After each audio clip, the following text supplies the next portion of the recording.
വീണ്ടും മഴ കനക്കുമെന്ന് മുന്നറിയിപ്പ് നൽകിയതോടെ വയനാട് ജില്ലയിൽ കൂടുതൽ നിയന്ത്രണങ്ങൾ വരികയാണ്. വിദ്യാഭ്യാസ സ്ഥാപനങ്ങൾക്ക് നാളെയും അവധിയാണ്. താമരശ്ശേരി ചുരത്തിലും പാൽ ചുരത്തിലും ഗതാഗത നിയന്ത്രണം ഏർപ്പെടുത്തിയിരിക്കുന്നു. മുഹമ്മദ് ഷഹീദാണ് വിവരങ്ങളുമായി ചേരുന്നത്. ഷഹീദ്, വയനാട്ടിൽ എന്താണ് നിലവിലത്തെ ഒരു സാഹചര്യം എന്ന് പറയുന്നത്? വലിയ നിയന്ത്രണങ്ങൾ, ഒപ്പം തന്നെ ജാഗ്രതാ നിർദ്ദേശങ്ങളൊക്കെയും നൽകുകയാണ്. നിലവിൽ ജില്ലയിൽ എങ്ങനെയാണ് മഴയുടെ ഒരു സ്വഭാവമുള്ളത്? ജില്ല ആകെ കനത്ത മഴ ലഭിക്കുന്നുണ്ടോ? ഒപ്പം തന്നെ ഏതെങ്കിലും പ്രദേശത്ത് പ്രത്യേക പരിഗണന, ജാഗ്രത നൽകുന്നുണ്ടോ?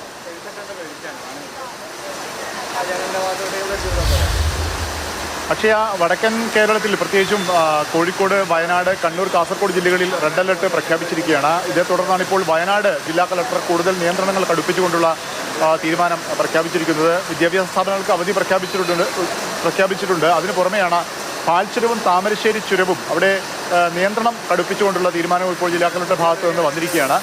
അതായത് ചെറിയ വാഹനങ്ങൾ, വലിയ വാഹനങ്ങൾ പൂർണ്ണമായും അവിടെ കടത്തി വിടുന്നില്ല. ചെറിയ വാഹനങ്ങൾ തന്നെ അത്യാവശ്യമുണ്ടെങ്കിൽ മാത്രം വാഹന യാത്ര നടത്തിയാൽ മതി എന്നുള്ള കർശന നിർദ്ദേശമാണ്. അത് തന്നെ ജാഗ്രതയോടും ശ്രദ്ധയോടുകൂടി വേണം യാത്ര. അതായത് കഴിഞ്ഞ ദിവസങ്ങളിൽ, കുറച്ച് കാലങ്ങളായി, വർഷങ്ങളായി തന്നെ തമിഴ്നാട്ടിലെ ഇരു ചുരങ്ങളും, പാൽച്ചുരവും താമരശ്ശേരി ചുരവും മഴക്കാലത്ത് അപകടാവസ്ഥയിലാവുന്ന സാഹചര്യമുണ്ട്. പലയിടങ്ങളിലും മണ്ണിടിച്ചിലും കല്ലുകൾ വീഴുന്നതൊക്കെ സാഹചര്യങ്ങൾ ഉണ്ടാകാറുണ്ട്.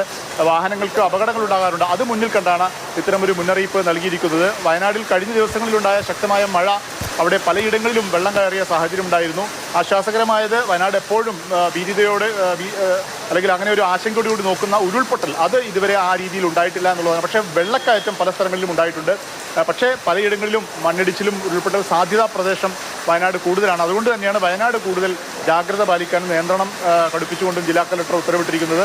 അതുകൊണ്ട് അതിൻ്റെ തുടർച്ചയായി തന്നെയാണ് ഇരു ചുരങ്ങളിലും പ്രത്യേകിച്ചും വയനാട്ടിലേക്ക് അനാവശ്യമായ യാത്രകൾ, കാറുകൾ വരുന്നത് ഒരു പ്രശ്നമായി പലപ്പോഴും മാറാറുണ്ട്. അതുകൂടി മുന്നിൽ കണ്ടുകൊണ്ടാണ് ചുരത്തിൽ ഗതാഗതം നിയന്ത്രിച്ചുകൊണ്ടുള്ള തീരുമാനം എടുത്തിരിക്കുന്നത്. മറ്റു ജില്ലകളിലും, റെഡ് അലർട്ട് പ്രഖ്യാപിച്ച ജില്ലകളിലും സമാനമായ രീതിയിലുള്ള നിയന്ത്രണങ്ങളിലേക്ക് ജില്ലാ ഭരണകൂടങ്ങൾ പോവുകയാണ്. അക്ഷയ.